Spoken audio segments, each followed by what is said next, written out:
Selamat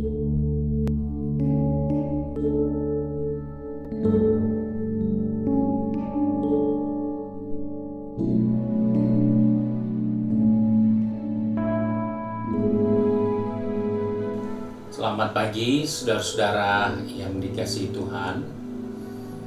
Kita jumpa pada hari Selasa tanggal 10 Agustus 2021. Pagi ini saya akan membaca dari Injil Yohanes pasal 21 ayat 15 hingga ayat 19.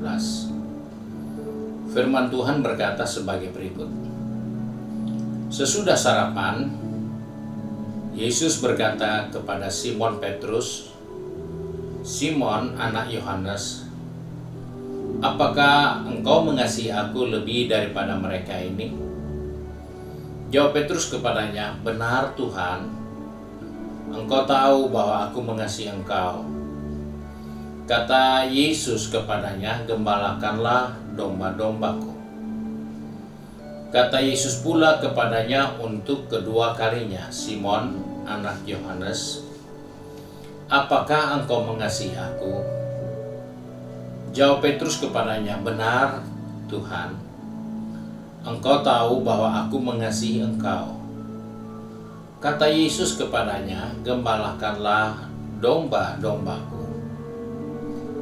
Kata Yesus kepadanya untuk ketiga kalinya, "Simon, anak Yohanes, apakah engkau mengasihi aku?" Maka sedih hati Petrus karena Yesus berkata untuk ketiga kalinya, "Apakah engkau mengasihi aku?" Dan ia berkata kepadanya, "Tuhan, engkau tahu segala sesuatu. Engkau tahu bahwa aku mengasihi engkau." Kata Yesus kepadanya, "Gembalakanlah domba-dombaku. Aku berkata kepadamu, sesungguhnya ketika engkau masih muda, engkau mengikat pinggangmu sendiri dan engkau berjalan kemana saja kau kehendaki. Tetapi jika engkau sudah menjadi tua, engkau akan mengulurkan tanganmu dan orang lain akan mengikat engkau dan membawa engkau ke tempat yang tidak kau kehendaki." Dan ini dikatakannya untuk menyatakan bagaimana Petrus akan mati dan memuliakan Allah. Sesudah mengatakan demikian, ia berkata kepada Petrus, "Ikutlah aku." Saudara-saudara yang dikasihi Tuhan, apa yang kita baru baca satu peristiwa yang terjadi setelah mereka sarapan pagi. Sama seperti kita, baru pagi kita sarapan dan kita mulai menyibukkan diri kita dengan kegiatan pekerjaan kita. Yesus juga mengingatkan kepada Petrus di saat mereka sudah sarapan pagi. Yesus langsung dengan pertanyaan kepada Petrus, "Apakah engkau mengasihi aku?" Dan pertanyaan itu diulang sampai 3 kali. Apakah Yesus tidak dengar jawaban Petrus? Apakah Yesus kurang jelas mendengar jawaban-jawaban yang diucapkan oleh Petrus? Ataukah ada maksud lain sehingga Yesus harus bertanya sampai 3 kali kepada Petrus, "Apakah engkau mengasihi aku?" Hal ini menjadi pertanyaan buat banyak orang. Apakah Yesus tidak tahu kalau Petrus mengasihi dia? Apakah Yesus melihat Petrus ragu-ragu pada waktu itu? Hal ini bukan menjadi urusan kita, tetapi yang kita harus tahu. Dari pertanyaan Yesus, kita menemukan suatu kepastian, yaitu orang-orang yang mengasihi Tuhan pasti melayani Tuhan. Sebab itu Yesus katakan, "Apakah engkau mengasihi aku? Gembalakanlah domba-dombaku." Apakah engkau mengasihi aku? Gembalakanlah domba-dombaku. Di sini kita melihat bahwa hal yang Yesus perlu pertegas kepada saya dan saudara. Di saat kita mengatakan mengasihi Tuhan, tapi kita tidak melayani Dia, itu sangat bertentangan dengan jawaban yang sebenarnya harus kita berikan kepada Tuhan. Di saat Dia bertanya, apakah engkau mengasihi Dia? Dan inilah yang disampaikan kepada Petrus. Sehingga Petrus katakan, engkau tahu segala sesuatu. Engkau tahu dan tidak ada yang engkau tidak ketahui. Tapi Yesus hanya katakan, gembalakanlah domba-dombaku. Dia ingin supaya orang yang mengasihi Dia tidak pasif, tapi melayani. Hal ini merupakan tanggung jawab kita semua. Bukan hanya berkata, oh kan itu pendeta, itu kan majelis, itu kan memang sudah jelas pelayan di gereja. Tapi dari dasar pertanyaan Yesus, maka Yesus ingin mendengar jawaban dari semua orang yang dalam hal ini mengatakan mengasihi Tuhan. Maka mulailah engkau melayani Dia. Engkau tidak boleh pasif. Engkau tidak bisa berkata, itu bukan urusan saya. Mengasihi Tuhan bukan soal urusan siapa, tapi mengasihi Tuhan adalah satu rasa syukur, satu tanggung jawab atas pengorbanannya bagi diri kita. Oleh sebab itu Yesus ingatkan kepada Petrus, kalau kau mengasihi aku, layani. Hal yang kedua yang kita temukan dari ungkapan ini, bahwa Yesus menjelaskan kita melayani domba-dombanya. Berarti kita melayani yang Dia punya. Bukan kita punya, tapi yang Tuhan punya yang kita layani. Nah, Paulus sempat ingatkan kepada kita bahwa jika kita giat untuk Tuhan, jika kita melayani Tuhan dengan berjerih lelah, maka jerih lelah kita itu tidak sia-sia. Karena Tuhan menghargai orang yang melayani Dia. Tuhan mencintai orang yang melayani Dia. Kita bisa melihat ada dua orang yang membentuk pelayanan, Marta dan Maria. Marta berpikir melayani fisik, tapi Maria memikirkan melayani yang bukan fisik, yaitu rohnya, untuk diisi. Sehingga Yesus katakan, kalau ini adalah pilihan, maka pilihan yang terbaik adalah yang dipilih oleh Maria, bukan dipilih oleh Marta. Karena dia mengambil bahagian penting dari seluruh jenis pelayanan.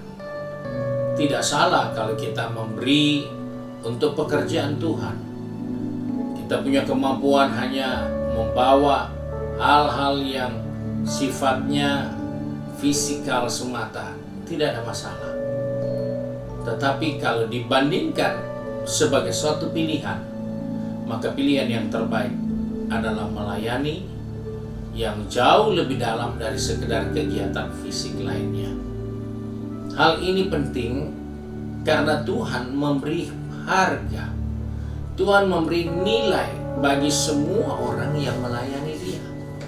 Melayani Dia itu tidak sia-sia. Berjerih lelah tidak sia-sia.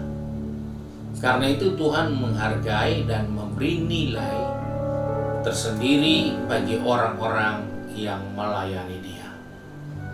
Hal yang ketiga, kita tidak boleh lupa bahwa dengan jelas Alkitab mengingatkan, di saat kita kembali ke tempat di rumah Bapa kita di sorga, maka tugas utama kita hanya satu, yaitu kita melayani Dia dengan memuji dan menyembah Dia. Di sorga hanya penuh dengan pujian dan penyembahan dari orang-orang yang sudah diselamatkan, dari orang-orang yang mengasihi Tuhan. Maka tanggung jawabnya adalah memuji dan mengagungkan Tuhan, menyembah Tuhan. Oleh sebab itu jelas mengapa Yesus harus ingatkan kepada Petrus, kalau kau mengasihi Tuhan, layanilah Dia. Kalau engkau mencintai Tuhan, layani pekerjaan Tuhan. Kalau engkau mencintai Tuhan, jerih lelahmu yang engkau tuangkan dalam bentuk pelayanan itu tidak sia-sia. Dan ketika engkau membiasakan diri melayani Dia selama masih ada di bumi ini, maka engkau sudah terlatih untuk melayani Dia di tempat yang penuh dengan kemuliaan. Sebab itu mari saudara yang dikasihi Tuhan, hari yang baru ini kita melihat ada pelayanan di depan kita. Bukan saudara pergi mengunjungi orang sakit semata, bukan saudara memberi makan kepada orang-orang yang susah, karena Alkitab katakan ketika aku lapar engkau beri aku makan, ketika aku tidak punya pakaian engkau beri aku pakaian, ketika aku di penjara engkau mengunjungi aku di penjara. Itu pelayanan fisik. Tapi ada pelayanan yang tidak kelihatan seperti itu, yaitu doamu, air matamu yang engkau doakan untuk pekerjaan Tuhan, untuk pelayan-pelayan Tuhan, untuk hamba-hamba Tuhan, untuk pergerakan di zaman akhir ini. Itu ada upah yang tersedia, karena setiap air mata kita ditampung dalam kirbatnya Tuhan. Dia memberi harga, Dia memberi nilai. Oleh sebab itu, gunakanlah kesempatan yang ada, bukan untuk melihat secara fisik kelihatan tampil melayani. Karena Alkitab katakan ada yang melayani kelihatan secara fisik, tapi sesungguhnya mereka itu pembuat kejahatan. Ada yang berkata, Tuhan, aku sudah mengusir setan demi nama-Mu, aku sudah bernubuat demi nama-Mu, aku sudah melakukan ini, melakukan itu. Tuhan katakan, aku tidak kenal. Karena yang kamu buat itu ternyata kamu pembuat kejahatan. Nah, kembali kita melihat hal yang diingatkan oleh firman Allah, melayani Dia dalam hal yang memang tidak terlalu banyak dilihat, tidak banyak orang berminat, tapi justru itu air matamu ditampung di kirbatnya, dan jerih lelahmu tidak akan pernah sia-sia. Puji Tuhan, Tuhan memberkati kita. Mari kita satu di dalam doa. Kembali kami datang kepada Bapa di surga dengan mengucap syukur, karena hari ini Tuhan mengingatkan kepada kami untuk kami dapat mengambil bahagian dalam pelayanan sebagai wujud nyata kami mengasihi Tuhan. Sebab itu kami percaya Engkau sudah mengingatkan kami, karena Engkau menaruh perhatian atas segala jerih lelah kami dalam pekerjaan Tuhan. Sebab itu Bapa, pegang tangan kami, pertetapkan langkah kaki kami, agar kami tidak membuang waktu dengan percuma. Karena kami ada dalam satu kondisi zaman di mana kami tidak mungkin bisa bercengkrama, berkumpul, bertemu muka dengan muka karena situasi. Tapi dengan situasi ini kami dapat gunakan untuk melayani Tuhan, mendoakan pekerjaan Tuhan, menangisi jiwa-jiwa yang belum diselamatkan, berdoa untuk pelayan-pelayan yang sedang dikembangkan melalui multimedia, khususnya media elektronik. Kiranya semua dengan dukungan air mata kita boleh menghadirkan jiwa-jiwa baru, sehingga kita bisa menyaksikan sesungguhnya Allah memperhatikan air mata kita, doa kita, dan Allah menjawab setiap permohonan kita yang kita panjatkan kepadanya. Terima kasih Bapa untuk kasih setiamu. Tolong anak-anakmu yang sudah pergi ke tempat bisnis, ke tempat pekerjaan, yang sudah sibuk dengan kuliah maupun dengan kesibukan di rumah tangga masing-masing. Ajarlah kami untuk melihat dan menemukan bagian pelayanan yang penting yang kami perlu bangun, yaitu berjeri lelah di dalam Engkau untuk kemuliaan kebesaran kerajaan-Mu Bapa. Terima kasih Bapa untuk berkat-Mu sepanjang hari ini.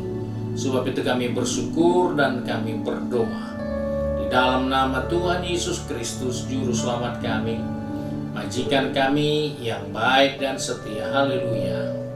Amin. Puji Tuhan. Tuhan memberkati kita, dan mohon perhatian untuk kaum pria Pelprip. Hari ini ibadah Pelprip saudara dapat ikuti bersama melalui YouTube channel pada jam 6 sore. Tuhan Yesus memberkati kita semua.